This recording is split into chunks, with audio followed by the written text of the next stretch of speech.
We work so you can play. Hey Mini Wargamers, Mini Wargamer Rory here. I am currently in the process of painting up one of the new Beastman Minotaur or Minotaur units that Games Workshop have just released.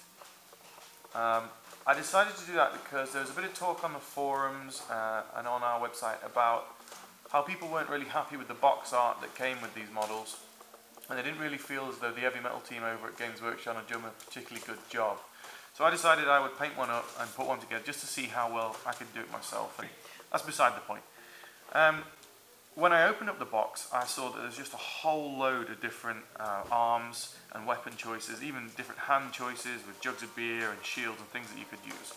Just a whole load of stuff that I felt would really be a waste of money if I didn't at least use a good portion of it rather than just a single arm and weapon set for each character. So I decided that I was going to magnetize as much of each of these models as I could, and then I discovered there was a slight problem. So I decided I'd put together a little tutorial to show you how I've been using green stuff to rectify that issue. Okay, so this is the Beastman Minotaur that I'm working on currently. This is the guy that's going to be holding the standard, and I decided that I would make him a single solid creature, so his arms, they're not magnetized in any way. But I decided that the two guys who accompany him and are going to be going into battle with him, I wanted to be able to use the various different options that you get in the box. The single-handed weapons, the great weapons, the shields, all that kind of stuff. And to do that, obviously I'm going to have to magnetize the arms. Now one of the problems with the Beastmen is that, with the Minotaurs, is that where the arm connects, you have these little regular sort of triangular sections, which are perfect for mounting a magnet to. However, not all of the arms have an exact copy of that shape where you would attach them, and they actually attach around the rim like this, so there's nowhere really suitable there to attach a magnet. Now it's not a complicated tip, but all I'm going to do is take a little freshly molded green stuff, a sculpting tool. This is one of the Gale Force 9 ones, but anything will do, anything metal with a little flat bit on it. I have some water off to the side, and I want the model that I'm going to magnetize also. So what I'm going to do is take a little of the green stuff, push it down into the arm, flatten it out with the sculpting tool. And remember, you need to be dipping the sculpting tool in water so that the green stuff doesn't stick to that, but so that it only sticks to the arm.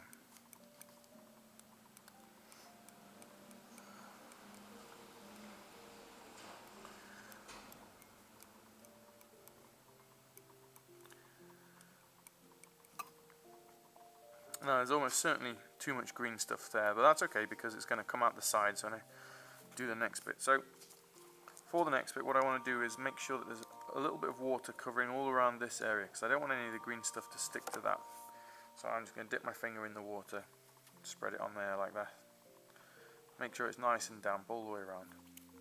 And all you're going to do then is take the arm, line it up the way you want it, and push it down onto the Minotaur.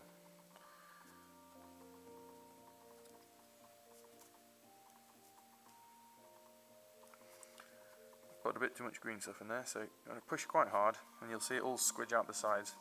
You don't want to leave it on too long, so just immediately pull it away from the Minotaur, and what you're left with is an impression in the green stuff of exactly how the Minotaur's, I guess it's the shoulder section, is presented. And that will give you a perfect flat spot. So I'm going to be mounting a magnet here and one on the same flat plane just inside where the green stuff is. And just to finish up, I'm going to take the flat knife-like side of this sculpting tool and just trim away all the excess green stuff that's come out on there before any of it dries and can become a problem later on. Obviously you could do this with a hobby knife or a craft knife, whatever you like. So there you have it, one arm ready to be magnetized and used in multiple scenarios on the side of a Beastman Minotaur.